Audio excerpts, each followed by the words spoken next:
is this a better platform than the other next-gen systems that are out there? I can say yes. How? You have just to try it. Convince me, convince us.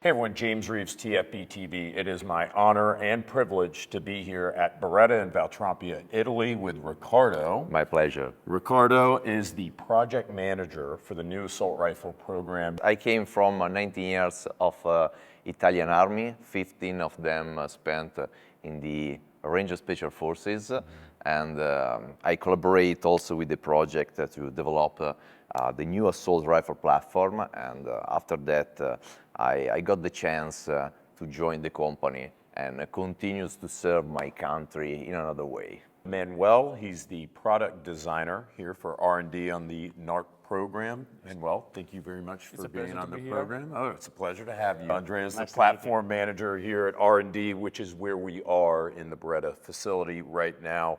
Let's say that I'm watching this video and I've never heard of the NARP rifle. What is it? It's not a rifle, it's a platform, so it's a family of rifle. This will be the new platform that will be in service with the Italian Army. We working since the beginning to build... When was the beginning? 2017. Okay, so it's been a while. Yeah, gosh, absolutely. Yeah, almost 10 years. Yeah, since the beginning we aimed to have a trustable platform. Traditionally, when we develop a new gun, we start from a specific requirement of the customer and a mission, and we design the rifle around that. With NARP, we didn't follow this approach, but we start from a customer-involved development process. So we work together with the end users, in this case the Italian Special Forces. There were lots of challenges during the development, but I think the hardest one was to achieve a high level of performance in a large-scale production. It's one thing to reach a certain level of performance with a custom gun or a low-volume scale production. It's a completely another challenge, reach that performance in a large-scale production. So we put a lot of attention to analyze the variability of the process from the beginning to understand this variability and to minimize the impact on the performances of the weapon. And it was hard to define the best architecture over these requirements of the Special Forces, of our product marketing. So we passed through more or less 3 macro iterations during the development, and we changed completely the rifle. You started over. You said, you know yes, what? Yes, we have made some mistake. We cannot achieve this performance. This okay, this we cannot. So we try again. We start to clean sheet, and it was hard because from also an industrial point of view, it's hard to restart again when you find that it's not the best architecture. You can do better. What was the event for each of those where you said, we got to start over? The first one, as I said, with this rifle, we designed for the 5.56, but also for the intermediate caliber. We have 6.5, 300 blackout, 7.62 by 39. In the first iteration, we had in our mind also the 7.62 by 51. So it was a little bit a big rifle because we had to be compatibility also with some part in this caliber. So in the 5.56 version, the weapon was too big. Yes. Okay. But we have to redesign completely the rifle. This was one of the iteration. What was that second one? Another point was the ergonomics. For the ergonomics, we have to redesign completely the lower receiver, the stock connection, in order to have a feeling like an AR-15 for the operator. That is I think one of the best ergonomics in an assault rifle.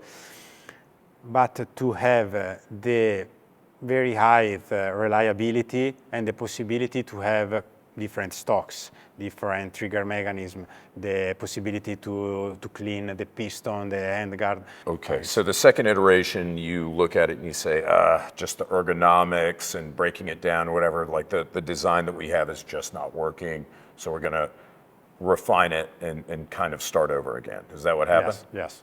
I don't know if you can compare to the other platform the mindset that there is behind, the project, okay? Because as I said before, we are aiming to have an evolving platform. So this platform that you say nowadays probably is not the same platform that you will see, okay, in 5 years, because obviously there will be tested more, there will be evaluated on the battlefield, and we will implement all the lessons learned that will come in this kind of platform. The reliability of this platform is amazing. We tested the reliability over 30,000 of rounds without any stoppages, without any failures. It was a very hard work in the development.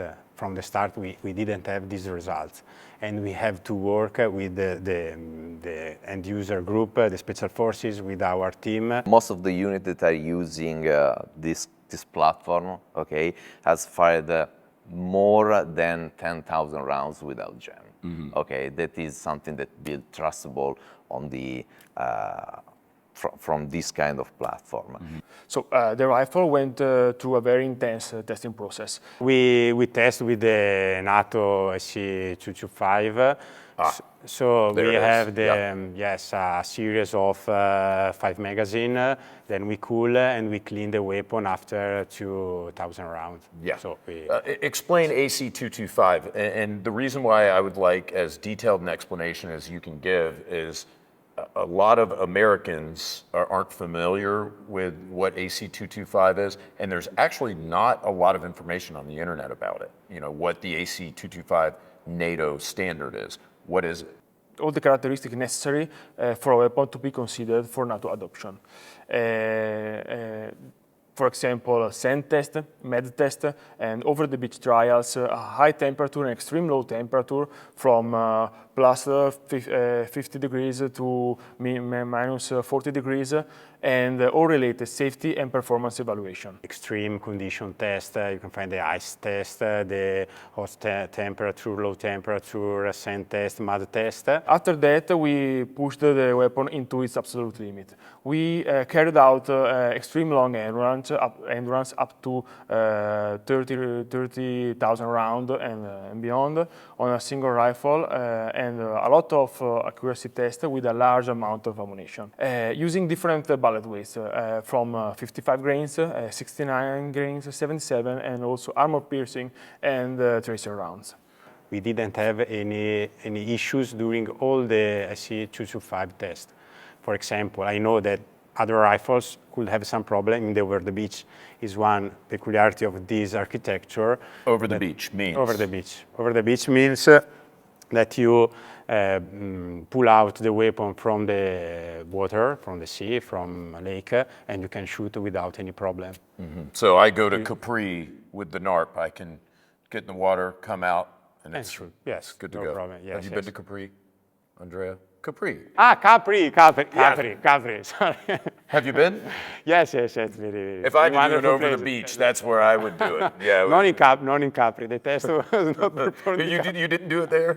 You have all these tourists? Finally, our Army Special Forces tested the weapon during their regular activities in extreme environments, from Arctic warfare training to amphibious operation, with a specific goal to find the true limit on the field of this system.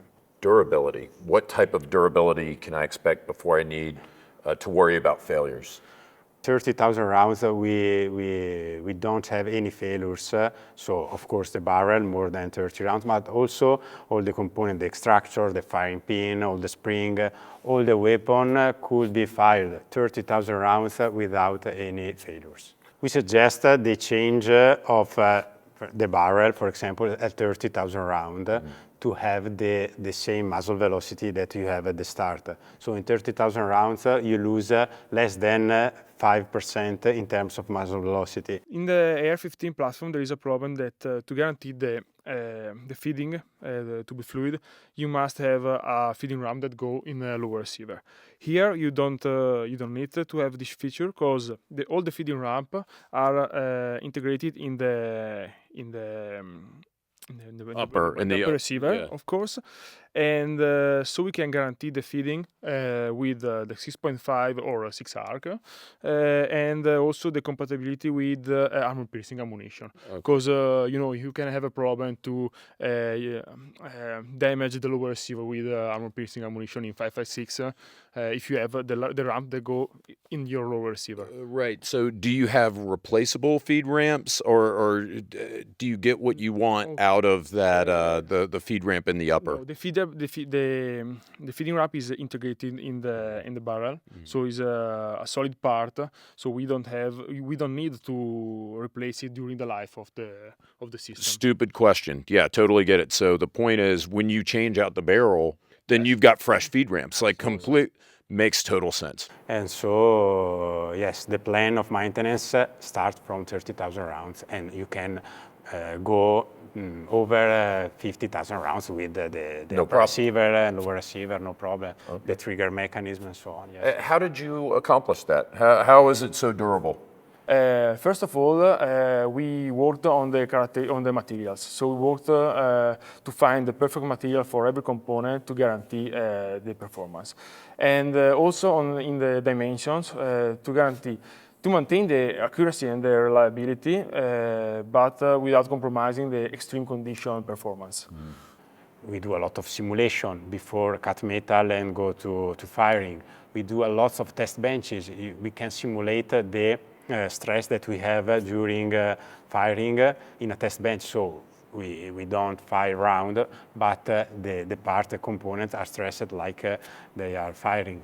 So it was a very long work to find the best design and the best architecture of the rifle that can achieve these parameters. We have lots of instruments to measure, to do like a 3D scan of the parts, and we can quickly see the dimension if we have some internal, for example, cracks or defects in the process, and we use these instruments to help us during the development and in the industrialization process.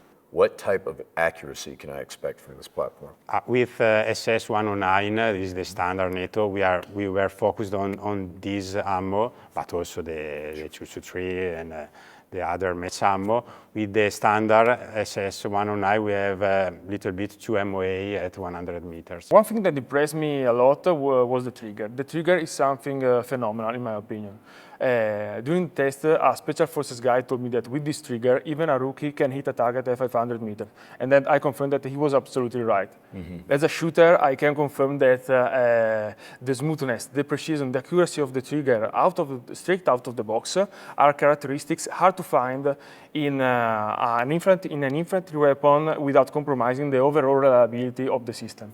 Are you allowed to tell us maybe what units are testing this gun for you, getting feedback from? The teamwork that we made was made by the 9th Regiment, the Italian Special Forces Tier 1, the 185, the Acquisition Regiment, and last but not the least, my regiment, the Italian Ranger Regiment.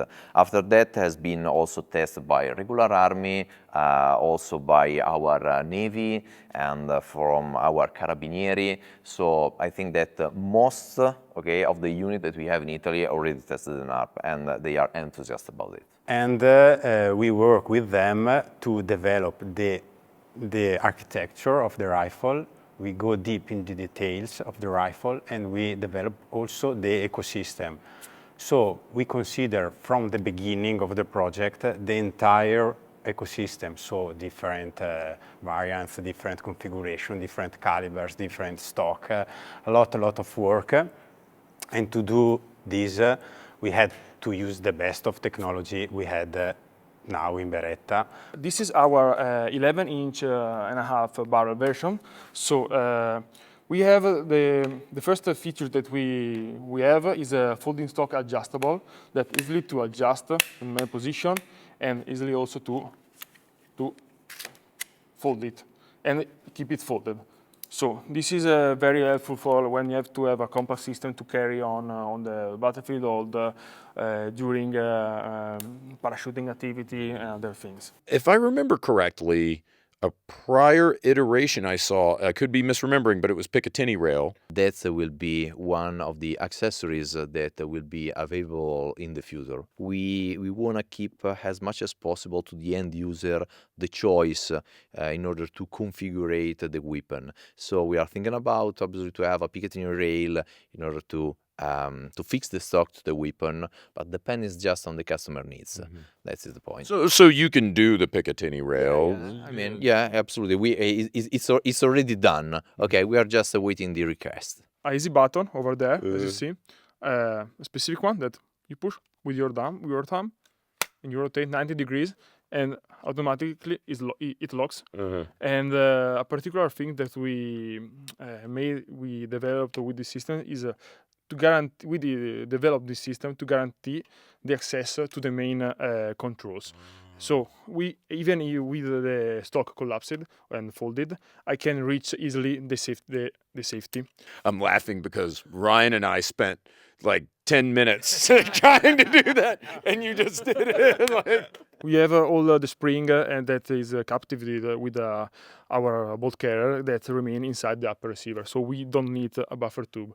Of course, we have also developed a buffer tube to guarantee the compatibility with all Of course, everything market. yes. The other thing that we added on is the charging handle with the command very, very wide to help the shooter to reach it in any case of need. Ambidextrous, so even left-hand shooters can use without any problem. And the bolt carrier, I notice, is very unusual. We may not be able to show it to them, though, right? Yeah, can we at least comment on that? Yeah, absolutely.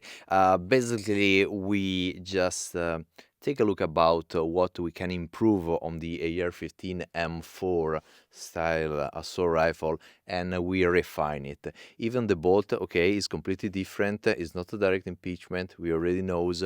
But one of the features that unfortunately you can show directly now is the portion that the bolt is in contact with the inside of the weapon. So we refine as much as possible, and now you have the chance to feel, even the recoil, how the bolt move, okay, inside, but without disturbing your aiming. The trigger is phenomenal. It's a double stage with zero creep and with a fine wall when you have to shoot. So another thing that we add on is the forward handguard that is a quick detach and it maintains the zero.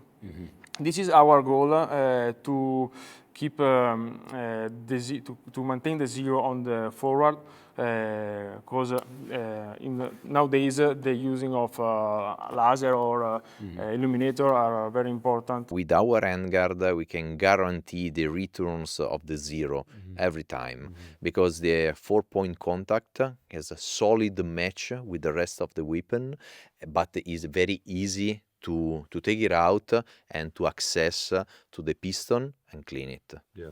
You wanted it to be quick detach, but you also wanted it to return to zero. Of course, yes, that's the point. Adjustable gas system, Adjustable gas, yes, with two positions, with the suppressed to guarantee the life of the rifle shooting with suppressor, and normal system. So we have two positions. No, the gas system is designed to make the rifle comfortable with all the suppressors. So in the suppressor mode, normally you can use the rifle with different type of suppressor. Okay. In the standard position, you can fire with all the ammunition without any problem. This is a short stroke piston operating system, correct? What does that mean? It means that we have different from the gas impeachment that collects the gas directly from the barrel into the bolt carrier, we had a system outside the upper receiver. So this system is composed from a piston that collect the gas and push the bolt carrier and give the force to the bolt carrier to complete the cycle. Through an operating rod. Of course, to an operating rod with its own spring, and so all the pressure and dirt remained out of the bolt carrier. Is this a superior system to direct impingement? Is superior to guarantee the reliability after 1,000 of rounds. Well, because all the dirt remain outside of the rifle, or outside of the chamber, so you don't have the problem that you usually have with an AR-15 platform to have all the dirt on the bolt carrier, also all the lubricants that went through and wipe out during shooting. We was not focused to reach a peak of performance in general, but a best balance, a best consistency. And with the term consistency, I mean how a performance is stable across different conditions. For example, across environmental conditions, across the different configuration during life of components, or with the variability of the production. This is the final form right now, but we can have improvement day by day, okay? The architecture, okay, the main will be the same, but you know, small details that most of the time is something that really count can be modified. You're never going to stop with the development and so on, right? Yeah. Is that understanding Absolutely. correct? 100%, because it's something that can push you forward, you know, what you are aiming. That's it. Cut. Seriously, it's been a pleasure. No, it's been, I'm honored, you know, like for you guys to talk to me.